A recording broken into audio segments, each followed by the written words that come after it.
परमेश्वर ने मूसा से कहा कि हे मूसा, तू अपने हाथ को आगे बढ़ा और सीने पर रख। मूसा अपना हाथ बढ़ाकर आगे सीने के पास लेता है तो परमेश्वर ने उसके हाथ को कोड़ कर दिया। तो जब परमेश्वर ने कहा कि हे मूसा, अपने हाथ को वापस वहीं पर रख, तो जब मूसा अपने हाथ को वहीं पर रखता है तो उसका हाथ कोड़ से शुद्ध हो जाता है। और जब वो मनुष्य कहता है कि हे प्रभु, यदि तू चाहे तो मुझे शुद्ध कर सकता है, कि प्रभु यीशु मसीह ने उस व्यक्ति के ऊपर दया किया और कहा कि मैं चाहता हूँ कि तू शुद्ध हो जा, तो उस व्यक्ति के शरीर में जो कोड़ थे वो ठीक हो गया।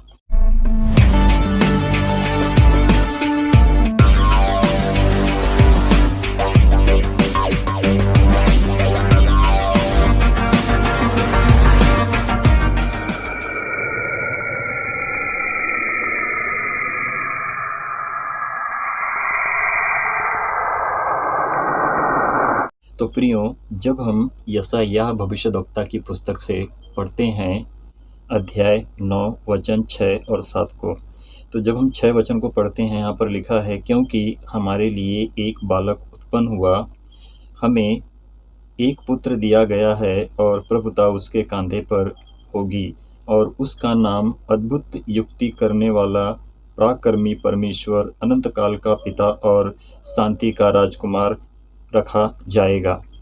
तो हमने जैसे इस पुस्तक को पढ़ा, यहाँ पर प्रभु यीशु मसीह के विषय में लिखा है। समझने और सीखने में मनुष्य के लिए अच्छा और भला है कि तो मेरे प्रियो, हमारे लिए एक पुत्र उत्पन्न हुआ जो प्रभुता उसके कांधे पर होगी, उद्धारकर्ता परमेश्वर ठहरेगा, और वही पुत्र जो हमारे लिए परमेश्वर ने उसको पृथ्वी के ऊपर दे धारण किया था, पूरे मनुष्य, पूरे जाति के लिए, सभी के लिए परमेश्वर ने प्रभु यीशु मसीह को भेजा था। और वही हमारे लिए अनंत काल का पिता और पराक्रमी परमेश्वर और महान राजकुमार उसका नाम होगा, और जो रखा जाएगा। देखिए 7 वचन में क्या लिखा है, उसकी प्रभुता सर्वदा बढ़ती रहेगी और उसकी शांति का अंत ना होगा, इसलिए वे उसको दाऊद की राजगद्दी पर इस समय से लेकर सर्वदा के लिए न्याय और धर्म के द्वारा स्थिर किए और संभाले रहेगा।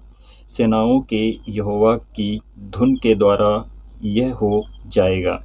तो प्रियो, हमने यहाँ पर पढ़ा कि जो पुराने नियम में यशायाह जो भविष्यद्वक्ता थे, तो परमेश्वर ने यशायाह भविष्यद्वक्ता से बात की थी, और जो वो पुत्र हमारे लिए आने वाला था, और जैसे परमेश्वर ने उसको हमारे लिए भेजा था, तो यही प्रभु यीशु मसीह है जो अनंत काल का पराक्रमी परमेश्वर और शांति का राजकुमार, और हमारे लिए उसका नाम महान होगा, क्योंकि वो महान परमेश्वर कहलाएगा। और प्रभुता उसके कांधे पर होगी, और वही प्रभु ठहरेगा, और वो महान परमेश्वर कहलाएगा, और सदा और सर्वदा उसकी प्रभुता बढ़ती रहेगी। तो हम प्रभु यीशु मसीह के नाम से हम परमेश्वर को जानने पाएंगे, और परमेश्वर की आशीष बनी रहेगी जो परमेश्वर के वचन पर विश्वास रखेंगे। और वो दाऊद की राजगद्दी पर इस समय से लेकर उस समय तक सदा और सर्वदा महान ठहरेगा, और उसकी महिमा होती रहेगी। और यही मसीहा प्रभु मनुष्य का सही सही न्याय करेगा, परंतु जो परमेश्वर का सच्चा धर्मी कहलाता है, उसी के साथ परमेश्वर रहता है, और उसका धर्म परमेश्वर के राज्य में गिना जाता है। क्योंकि पृथ्वी का धर्म कर्म मनुष्य जो करते हैं वो परमेश्वर के लिए नहीं परंतु अपने लिए करते हैं, और वही सबका सही सही न्याय करेगा और सबको संभाले रहेगा, क्योंकि प्रभु यीशु मसीहा महान परमेश्वर का पुत्र कहलाता है और हमारे लिए सदा और सर्वदा ठहरा रहेगा। और सेनाओं के यहोवा के द्वारा ये सब हो जाएगा। तो जब हम नए नियम से लूका अध्याय 5 वचन 12 और 13 को पढ़ते हैं, तो यहाँ पर जब हम 13 वचन को पढ़ते हैं, क्या लिखा है, प्रभु यीशु मसीह क्या कहते हैं जरा देखेंगे। लिखा है, जब वह किसी नगर में था तो देखो वहाँ कोढ़ से भरा हुआ एक मनुष्य था, और वह यीशु को देखकर मुंह के बल गिरा और विनती की कि हे प्रभु, यदि तू चाहे तो मुझे शुद्ध कर सकता है। तो मेरे प्रियो, जैसे हमने यहाँ पर पुराने नियम में पढ़ा था, यशायाह भविष्यद्वक्ता जो था उसके द्वारा हमको पता चला कि वो महान राजकुमार होगा, वो पुत्र परमेश्वर जिसे हमारे लिए देगा, और प्रभुता उसके कांधे पर होगी, और वो महान राजा परमेश्वर कहलाएगा। तो जब प्रभु यीशु मसीह किसी नगर में पहुँचे थे, तो वहाँ पर एक कोढ़ से भरा हुआ मनुष्य था, जो अपनी विपत्ति से, बीमारी से जूझ रहा था। और उसने प्रभु यीशु मसीह को देखा और मुँह के बल प्रभु के सामने झुक गया, यानी कि गिर पड़ा और कहने लगा, हे प्रभु, यदि तू चाहे तो मुझे शुद्ध कर सकता है।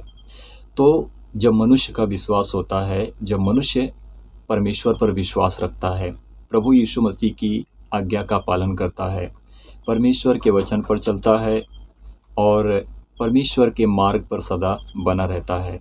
प्रभु यीशु मसीह की दी हुई आज्ञा का पालन करना, परमेश्वर के मार्ग पर चलना और सही कामों को करना जब मनुष्य करने लगते हैं, तो परमेश्वर की आत्मा उनके अंदर होती है। परमेश्वर का वचन यानी कि प्रभु यीशु मसीह उन सब से बात करने लगता है। तो मेरे प्रियो, जब हम 13 वचन को पढ़ते हैं, यहाँ पर लिखा है, उसने हाथ बढ़ाकर उसे छुआ और कहा, मैं चाहता हूँ, तू शुद्ध हो जा।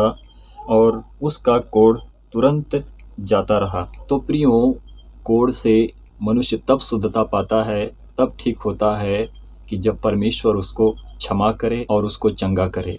जब हम इसी रीति से हम मूसा के ऊपर नज़र डालते हैं, तो परमेश्वर ने कहा कि मैं तुझे थोड़ी देर के लिए परमेश्वर ठहराता हूँ। किसको? मूसा को। तो मूसा ने परमेश्वर से कहा कि हे प्रभु, अगर मैं वहाँ पर जाऊँगा, वो पूछेंगे आप कौन हैं, तो मैं प्रभु उनको क्या कहूँगा? मूसा का विश्वास जैसा था, उसी रीति से उसने पूछा कि हे प्रभु, आप कोई चमत्कार दिखाएं कि मैं देख सकूं। यानी कि जब मैं फ़िरौन के पास जाऊंगा, जब वो अपने चमत्कार को करेगा, दिखाएगा, तो प्रभु मैं उसके सामने मैं क्या कर सकता हूँ? कुछ नहीं कर सकता हूँ। तो परमेश्वर ने मूसा से कहा कि हे मूसा, तू अपने हाथ को आगे बढ़ा और सीने पर रख। तो जब मूसा अपना हाथ बढ़ाकर आगे सीने के पास लेता है, तो परमेश्वर ने उसके हाथ को कोढ़ कर दिया और उसका पूरा हाथ कोढ़ हो गया था। किसका? मूसा का। तो जब परमेश्वर ने कहा कि हे मूसा, अपने हाथ को वापस वहीं पर रख, तो जब मूसा अपने हाथ को वहीं पर रखता है, तो उसका हाथ कोढ़ से शुद्ध हो जाता है। तो जैसे हमने यहाँ पर नज़र डाला नए नियम में, लूका की पुस्तक से हमने पढ़ा, तो यहाँ पर हमको पता चलता है कि परमेश्वर कितना महान है। और जब वो मनुष्य कहता है कि हे प्रभु, यदि तू चाहे तो मुझे शुद्ध कर सकता है, तो परमेश्वर ने यानी कि प्रभु यीशु मसीह ने उस व्यक्ति के ऊपर दया किया और कहा कि मैं चाहता हूँ कि तू शुद्ध हो जा। तो उस व्यक्ति के शरीर में जो कोढ़ थे, वो धीरे धीरे ठीक होने लगे और वो ठीक हो गया। तो यही विश्वास होता है कि मनुष्य जब परमेश्वर के ऊपर विश्वास करता है, तो अपने जीवन में कभी ठोकर नहीं खाता है, परंतु विश्वास ऐसा हो कि परमेश्वर उसको आशीष करे। परमेश्वर की आशीष सदा और सर्वदा उसी पर बनी रहे, जिसका विश्वास परमेश्वर के लिए सही और सिद्ध हो। तो मेरे प्रियो, जब हम और भी पुस्तकों का अध्ययन करते हैं और भी कुछ सीखने की कोशिश करते हैं, तो हमको और भी पता चलता है और भी सच्चाई को जानने पाते हैं हम। तो जैसे मैं हर धर्मों की पुस्तकों को पढ़ता हूँ और मैं यूट्यूब पर आप सभी लोगों के सामने आता हूँ, जब मैं अध्याय वचन का ध्यान रखता हूँ, पढ़ने में, अध्ययन करने में अपने आप को बहुत गहराई तक ले जाता हूँ कि मैं परमेश्वर के वचन में सही रीति से बढ़ सकूँ और भी धर्मों की पुस्तकों में लिखा क्या है मैं आप सभी लोगों तक पहुँचा सकूँ। तो जैसे आप पढ़ोगे, जानोगे, सच्चाई को जानोगे, जैसे आप पवित्र शास्त्र बाइबल को पढ़ते हो, पवित्र शास्त्र बाइबल तो मायने में सत्य है और उसमें कोई खोट कपट नहीं है। किसमें? पवित्र शास्त्र बाइबल में जो परमेश्वर का वचन आया है, वो परमेश्वर की आत्मा की प्रेरणा से लिखा गया है। तो परमेश्वर की आत्मा जिस मनुष्य के ऊपर होती है, चाहे वो नबी क्यों ना हो, चाहे वो साधारण कोई मनुष्य हो, चाहे वो परमेश्वर का धर्मी हो, पुत्र हो, मित्र हो, जो भी कोई हो, अगर उसके ऊपर परमेश्वर की आशीष है, वरदान है, आत्मा है, तो मनुष्य सत्य की ही बातों को करेगा, क्योंकि सत्य मनुष्य को उजागर करता है। तो प्रियो, नबी का मतलब होता है कि नबूवत करना। जैसे कि परमेश्वर ने अपने वचन को, अपनी आज्ञा को उस मनुष्य में डाला हुआ है, तो जब मनुष्य बात करता है, मनुष्य जब सही बातों को सीखता है, अध्ययन करता है, मनन करता है, तो वो परमेश्वर के वचन को बोलता है, यानी कि बताता है। तो नबी उसे कहते हैं कि जो नबी नबूवत करता है, परमेश्वर के वचन को बताता है। सुनने में, सीखने में, समझने में मनुष्य के लिए भला और अच्छा है कि परमेश्वर को वो जानते रहे। तो प्रियो, कुछ ऐसी बातें हैं जो हम महात्मा गांधी के विषय में जानेंगे कि महात्मा गांधी ने प्रभु यीशु मसीह को अपने जीवन में क्या महत्व दिया था। तो महात्मा गांधी भी प्रभु यीशु मसीह के वचन में बढ़े थे, सीखे थे। पवित्र शास्त्र बाइबल को उन्होंने पढ़ा था और गहराई से पढ़ा था। जीवन में परमेश्वर का वचन वो जगह नहीं कर पाया कि जो वो पाना चाहते थे, परंतु वो धर्म जाति के अनुसार, परंपराओं के अनुसार, माता पिता के अनुसार जो उन्होंने काम किया था या फिर करते थे, तो वहाँ पर वो थोड़े परमेश्वर के वचन से दूर रहते थे। परंतु हाँ, जब उन्होंने नया नियम को पढ़ा, परमेश्वर के वचन यानी प्रभु यीशु मसीह के विषय में जानने की कोशिश की, तो उन्होंने कहा एक ही मार्ग सत्य जीवन है जो उसके पास जाने से मनुष्य मोक्ष और मुक्ति उद्धार पाता है। तो प्रियो, कुछ बातें हैं जो हम सीखेंगे, जानेंगे कि गांधी जी के जीवन में प्रभु यीशु मसीह क्या मायने रखते थे। और मैं आप सभी लोगों से एक बात कहता हूँ कि जब भी आप मेरी वीडियो को देखते हैं तो कृपया करके पूरा देखा करें, अधूरा ना छोड़ा करें। वीडियो को ज़्यादा से ज़्यादा शेयर करें, सब्सक्राइब करना ना भूलें, बेल आइकन को दबाएं कि जो भाई बहन मेरी वीडियो को देखते हैं, परमेश्वर के वचन को सुनते हैं, तो सबसे पहले यूट्यूब और फेसबुक पर उन तक परमेश्वर का वचन पहुंचेगा, जो मैसेज के द्वारा हम परमेश्वर के वचन को आप तक पहुंचाते हैं। तो प्रियो, हम परमेश्वर के काम को करते हैं, संसार की रीति से कोई काम नहीं करते हैं, ना तो हमारे लिए संसार की रीति से कोई काम करना है। जब हम महात्मा गांधी की पुस्तक से ऑटोबायोग्राफिक भाग 11 क्रिश्चियन संपर्क में गांधी ने लिखा है प्रभु यीशु मसीह में उनका जीवन कैसे सफल रहा। तो देखिए आगे गांधी जी ने क्या लिखा है। कला के बारे में लिखते हुए उन्होंने कहा, यीशु मेरे दिमाग में एक सर्वोच्च कलाकार थे, क्योंकि उन्होंने सत्य को देखा और व्यक्त किया, यानी कि व्यतीत किया। सभी सच्ची कलाओं को आत्मा को अपने भीतर का एहसास कराने में मदद करनी चाहिए। सत्य पहली चीज़ है जिसे खोजा जाना चाहिए और सौंदर्य और फिर आपके साथ अच्छाई जोड़ी जाएगी। सच्ची कला न केवल रूप का ध्यान रखती है, बल्कि यह भी बताती है कि उससे परे क्या है। आगे देखिए क्या लिखा है। ईसा मसीह के लिए गांधी का महान सम्मान और किस हद तक उन्होंने उनसे प्रेरणा ली, यह उनके निम्नलिखित बयानों में प्रकट होता है। यीशु मेरे लिए क्या मायने रखते हैं? मेरे लिए वह मानवता के अब तक के सबसे महान शिक्षकों में से एक थे। यीशु व्यर्थ ही जीवित और मरा यदि वह हमें प्रेम की सनातन व्यवस्था के द्वारा सारे जीवन का नियमन कराना ना सिखाते। तो आगे देखिए क्या लिखा है। यीशु एक व्यक्ति जो पूरी तरह से निर्दोष था। उसने अपने दुश्मनों सहित दूसरों की भलाई के लिए खुद को बलिदान के रूप में पेश किया और दुनिया का फिरौती बन गया। यह एक सिद्ध कार्य था। आगे देखिए क्या लिखा है। यीशु ने परमेश्वर की आत्मा और इच्छा को किसी अन्य के रूप में व्यक्त नहीं किया। यह इस अर्थ में है कि मैं उसे देखता हूँ और परमेश्वर के पुत्र के रूप में पहचानता हूँ।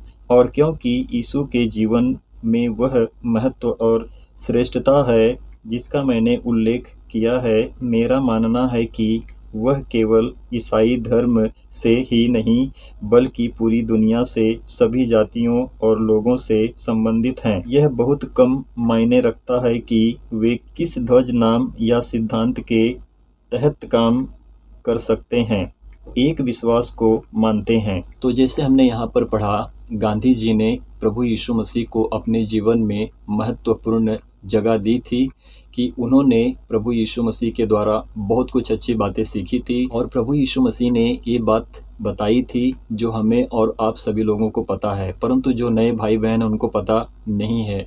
और वो ये बात है कि जब हम नए नियम की पुस्तक को पढ़ते हैं, प्रभु यीशु मसीह कहते हैं कि अगर तुम्हारे गाल पर कोई थप्पड़ मारे तो दूसरा भी फेर दो। और इसी वचन को गांधी जी ने भी बताया था। जो हिंदुस्तान के राष्ट्रपिता गांधी जी हैं, उन्होंने भी परमेश्वर के वचन को सुना और अपने जीवन में परमेश्वर को महत्व और पूर्ण सच्चाई के लिए अपने आप को सही किया और अच्छे जीवन को व्यतीत करने के लिए उन्होंने प्रभु यीशु मसीह के प्रचार को भी किया है, जो पुस्तक में लिखी गई है और गांधी जी ने खुद लिखा है, इसमें कोई शक नहीं है। तो मेरे प्रियो, जैसे आप गांधी जी के लिए 2 अक्टूबर को याद रखते हो, उसी रीति से परमेश्वर का वचन प्रभु यीशु मसीह आपके जीवन में याद रहे कि जब आप कोई काम करते हो तो प्रभु आपसे बात करे और परमेश्वर का वचन आप सभी लोगों के जीवन में काम करे। और इसी रीति से जब हम मदर टेरेसा की पुस्तक को पढ़ते हैं, वहाँ पर मदर टेरेसा के विषय में बहुत सी ऐसी बातें लिखी हैं, अगर आप पढ़ोगे तो आपकी आंखें खुल जाएंगी। एक स्त्री जो इतने महान के काम किया उसने, उसके अंदर की महानता उजागर हुई और उसने ईश्वर यानी कि परमात्मा परमेश्वर के लिए काम किया। लोगों की मदद की, दुखियों की मदद की, बीमारों की मदद की और अनाथ बच्चों की सेवा की। जो गंदे बच्चे थे यानी कि कपड़े पहनने में और साफ सुथरे नहीं थे, उनकी मदद की। उन्होंने बच्चों के लिए स्कूल खोला और बड़े से बड़े काम उन्होंने कोलकाता में किया।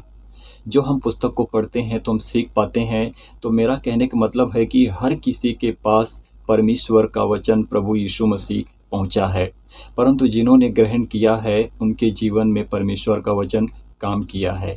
तो मेरे प्रियो, आप ना भटकें, आप परमेश्वर के पास आएँ, प्रभु यीशु मसीह के पास आएँ। यही मसीहा प्रभु है जो हर किसी का उद्धार करता है।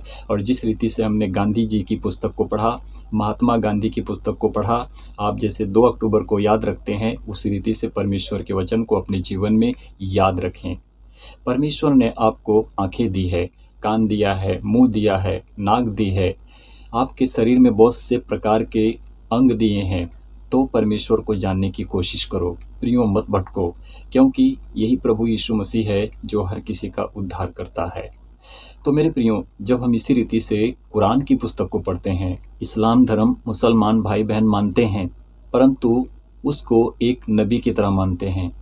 परंतु जब आप गहराई के अंदर जाते हो, पढ़ते हो और उनकी पुस्तकों को पढ़ते हो, यानी कि कुरान की पुस्तकों को पढ़ते हो, तो वहाँ पर मोहम्मद के द्वारा बताया गया है कि अल्लाह को छोड़ किसी को अपना उपासना ना बनाना, अल्लाह को छोड़कर और किसी को अल्लाह बनाकर उसको ना पूजना, ना उसकी उपासना करना, ना उसको मानना। इस तरह से कुरान की पुस्तक में लिखा हुआ है। तो मेरे प्रियो, हम कुरान की पुस्तक से कुछ सीखेंगे और जानेंगे कि लिखा क्या है, किसके द्वारा क्या हुआ है। परंतु जब हम पवित्र शास्त्र बाइबल को पढ़ते हैं, यही प्रभु यीशु मसीह दुनिया का रचयिता परमेश्वर है। परंतु प्रभु यीशु मसीह को वही लोग परमेश्वर नहीं जानते हैं जिनके अंदर परमेश्वर का वचन काम नहीं करता है। प्रभु यीशु मसीह कहते हैं, तुम शैतान के बच्चे हो। जो कोई प्रभु यीशु मसीह को नहीं जानता है, उसका आदर नहीं करता है, उसके मार्ग पर नहीं चलता है, प्रभु यीशु मसीह का वचन कहता है उसका पिता शैतान है। क्योंकि मनुष्य शैतान के काम को करते हैं और शैतान के पीछे भागते हैं। मैं नहीं, परंतु परमेश्वर का वचन कहता है। परंतु जो परमेश्वर का आदर करते हैं, वो परमेश्वर के पुत्र, मित्र, धर्मी दास कहलाते हैं। क्योंकि वही सच्चे मसीहा के धर्मी दास होते हैं जो प्रभु की भक्ति को संपूर्ण मन से पूरा करके अपने जीवन को प्रभु में व्यतीत करते हैं। जब हम मदर टेरेसा की पुस्तक को पढ़ते हैं, मदर टेरेसा प्रभु यीशु मसीह की ही भक्त थी और सभी के दिलों में अपना घर बना लिया। और जैसे मदर टेरेसा ने अच्छे काम को किया और उनका नाम बढ़ा, लोग उनको जानने लगे, मदर टेरेसा ने बाहर भी जाकर काम किया है। तो जब आप पुस्तक को पढ़ते हैं तो आपको पता चलता है, जब हम पढ़ते हैं तो हमको पता चलता है। तो प्रियो, देखते हैं कुरान की पुस्तक में लिखा क्या है। बताया जाता है कि पैगंबर मोहम्मद ने कहा था कि जो भी उनकी तस्वीर बनाएगा उसे अल्लाह सजा देगा। आगे देखिए क्या लिखा है। पैगंबर मोहम्मद इस्लाम के सबसे महान नबी और आखिरी पैगंबर हैं। कुरान के मुताबिक एक रात जब वह पर्वत की एक गुफा में ध्यान कर रहे थे तो फरिश्ते जिब्राइल और उन्हें कुरान की शिक्षा दी। और वो जिब्राइल जो स्वर्गदूत था, जिसको कहते हैं दूत, उनसे बात की और उनको शिक्षा दी। किसको? मोहम्मद को। तो उनका उस गुफा में ध्यान करना और फरिश्तों का उनसे बात करना।